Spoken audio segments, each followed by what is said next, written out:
Maître Dimeco a mis en avant le fait que Campos avait voulu faire l'entraîneur, alors que pas du tout.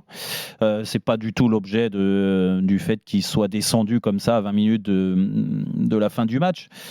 Moi, je le défends dans le sens où, déjà, quand on est dans un club, dans un rôle qui est très important, de directeur sportif d'un club comme le Paris Saint-Germain, automatiquement, il faut être passionné, il faut être investi, il faut défendre les couleurs du club et montrer par moment du répondant quand il y a quelque chose qui vous échappe. Et le pourquoi, moi je sais pertinemment pourquoi il est descendu spécialement sur ce match contre Lille.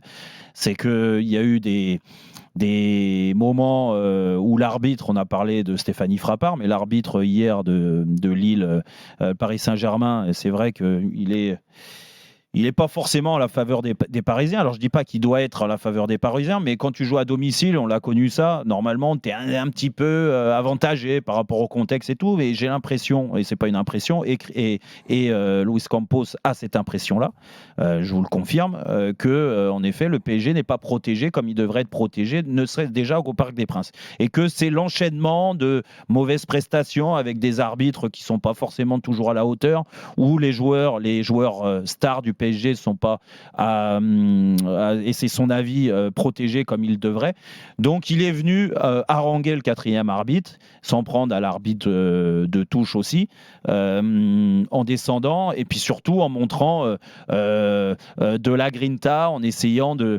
Donc c'était plus contre les arbitres que contre Galtier. Ah ben oui, tout à fait. Mais je l'ai bien vu donner des consignes sur le bord du terrain non, quand même. Pas du tout. Il n'a pas donné de consignes du tout. Il a parlé à l'arbitre. Il était là. C'est son rôle, oui ou non. Moi, il y a des directeurs sportifs qui préfèrent suivre le match dans la tribune correctement et rien dégager de spécial. Pas forcément de passion. Ça ne veut pas dire qu'ils ne sont pas passionnés, mais avec beaucoup de calme. Là, en effet, il y a une tension au club parce que les résultats ne sont pas exceptionnel actuellement, qu'il y a un devoir de résultat, que le devoir de résultat il est sur Christophe Galtier, sur les joueurs, mais aussi sur Luis Campos, et que tout ça, il s'est dit, écoute, c'est peut-être le moment d'aller descendre, essayer d'haranguer, montrer mon caractère aussi aux joueurs. Ils m'ont vu faire cette scène-là. Et c'est du côté de Lille, ils font pareil ce jour-là. Ça, ils l'ont déjà fait. Ça, non, mais imagine, ils descendent en même temps. Oui, donc c'est bon, quoi. Je conseille à Sylvain Herman de ne pas descendre, parce qu'il l'a déjà fait, il a failli se battre, lui, déjà, avec Fred Antonetti.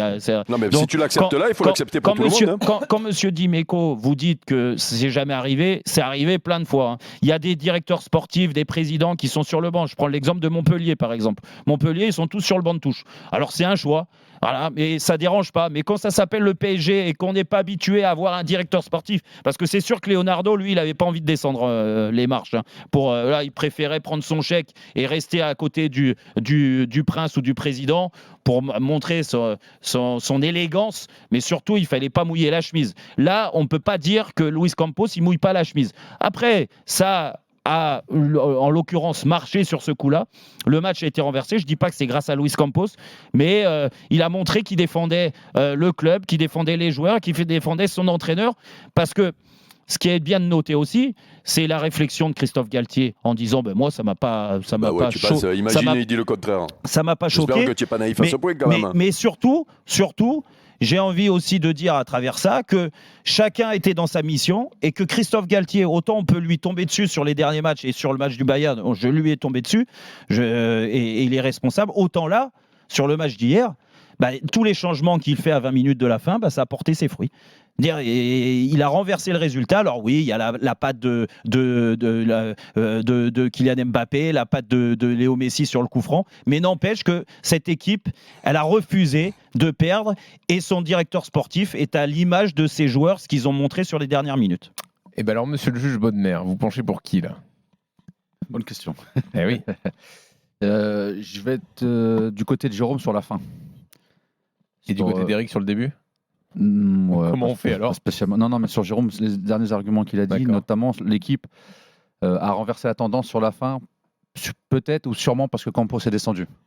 Ah bon ? Ils étaient menés 3-2. Mais c'est parce que Campos est descendu qu'ils ont renversé le score. Merde, mais pourquoi ils descendent pas tous alors? Non, possiblement. Ils sont méconnes de rester dans la tribune tous. J'espère que Mathieu, que tu descendras la prochaine fois que le Havre est mené à 0 pour renverser le score. Ça nous arrive pas souvent. Non, justement, moi je descends pas pour parce que sinon je suis un peu. Donc toi dans Mathieu, mon tu monde. penses que la fin, c'est grâce à Campos? Non, j'ai pas dit que c'était grâce. J'ai dit possiblement les arguments de Jérôme, je peux les recevoir. Maintenant, je pense que c'est pas son rôle à Campos de descendre comme ça. Ah. Donc il est allé trop loin si c'est pas son rôle. Ouais, c'est pour ça que j'ai dit sur les arguments de la fin, je vais du côté de Jérôme. D'accord. Mais sur le principe, je suis pas convaincu que ce soit à lui d'aller sur le banc, parler avec les arbitres, parler derrière le coach. Moi, je pense juste que ça démontre qu'il y a une grosse pression au Paris Saint-Germain. On la connaît tous, depuis très longtemps. Mais je pense que si. Mais est-ce que t'es pas là dans ces postes-là pour absorber justement la pression et c'est compliqué. Ah oui, mais bon. Oui, ça fait partie du boulot. Mais normalement, oui. Mais quand il fait ça, je pense hier, c'est que la pression en ce moment, elle doit être très forte. Que si hier, il ne gagnait pas, possiblement, il y aurait eu du changement. Qu'il y a Marseille qui arrive, qu'il y aura le retour face au Bayern et que la saison elle risque d'être longue derrière s'il y a des mauvais matchs et des mauvais résultats. Et que quand il descend parce que l'équipe est menée, est-ce qu'il ne se dit pas je joue ma dernière carte? C'est le moment. Ouais. Ah, je pense qu'il descend parce qu'il a peur pour lui. Il a peur pour lui, pour tout. Pour le c'est pour ça que moi, quand j'entends Maître Roten nous expliquer qu'il défend le club et tout, il a défendu surtout ses fesses. Ah bah écoute, ses fesses, c'est aussi le club. Donc après, pour répondre à Mathieu, t'as raison. Il ne doit pas le faire tout le temps. Mais est-ce que c'était pas le moment de le faire là? Non mais vous pensez que la fin de match et le résultat, c'est grâce à Campos. C'est grâce à Campos. Je pense que c'est un tout. Parce que si vous pensez ça, c'est sûr que le débat il est mort. Mais c'est un tout. Oui, c'est lui qui a gagné le match. Je suis pas convaincu à 100%, mais c'est lui qui a gagné le match. Donc il a raison de gagner le match. Vous êtes tous anciens joueurs là. Vous êtes joueurs sur le terrain. Il y a votre directeur sportif qui arrive et qui se met plus en avant que votre entraîneur. Qu'est-ce que vous vous dites? Sincèrement, ça m'est jamais arrivé. Ouais, bon. Non, moi non plus, ça m'est jamais arrivé. Ça montre bien l'état du truc. Mais il s'est pas mis en avant. Mais pourquoi tu dis il s'est mis plus en avant? Est-ce qu'il a pris la place de Christophe Galtier, les gars? Il est resté derrière Christophe Galtier. C'est ça que je comprends pas. Autant le discours qu'il a eu à Monaco. Il est pas venu à la fin du match quand il vient recadrer les vedettes, les stars, etc. Là, c'est son rôle. Parce qu'ils ont joué avec l'institution, parce qu'ils ont perdu à Monaco, ils ont donné une mauvaise image, parce qu'il y a eu le problème avec les supporters, etc. Certains n'ont pas été salués. Qui descendent dans le vestiaire à la fin du match, mettent une cartouche à certains joueurs. Là, c'est son rôle. Oui, clairement. Maintenant, quand tu vas derrière un coach pendant un match, moi, ça me dérange un peu. Bon, d'accord. Maintenant, je te dis, je pense, et c'est pour ça que j'écoute Jérôme aussi, que peut-être parce qu'il était là, que ce soit le staff, que ce soit certains joueurs, peut-être qu'ils n'ont pas lâché le match parce qu'ils ont vu ça sur le côté. Il y a une excitation particulière sur le banc.